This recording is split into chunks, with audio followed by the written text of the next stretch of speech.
We all know how important it is to wash our hands after going to the bathroom, before cooking, after petting animals, etc. But what many people may not know is that there is a correct way to wash your hands. Although it may seem like an everyday habit we don't have to think about, washing our hands correctly is the first step towards preventing sicknesses and keeping viruses and bacteria from spreading.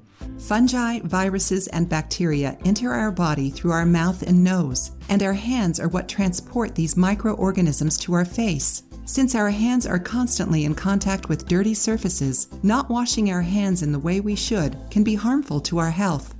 The USA is a country with great sanitary conditions, but almost 48 million Americans a year get sick from eating contaminated food, which results in almost 128,000 hospitalizations and 3,000 deaths.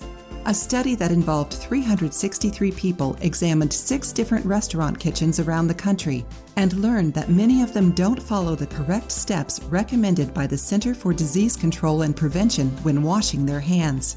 Due to this, the spices used to cook hamburgers ended up contaminated most of the time. The study also observed that 11% of the time the refrigerator ended up contaminated because the workers didn't wash their hands after handling raw meat, and 5% of the salads were affected by cross-contamination.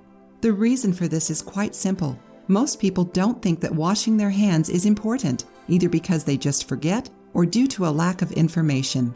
So today, we're going to teach you how to wash your hands correctly according to the Center for Disease Control and Prevention.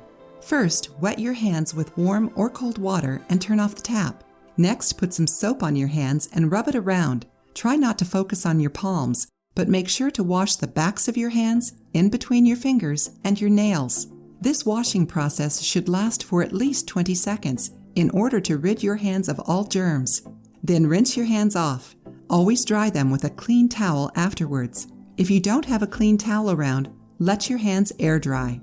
Another good tip is to always have an alcohol-based hand sanitizer with you, made up of at least 60% alcohol, especially when you're going somewhere and you know you won't have access to soap and water, or when you're going somewhere like a hospital.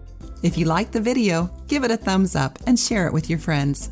For more recipes and tips, subscribe to the channel.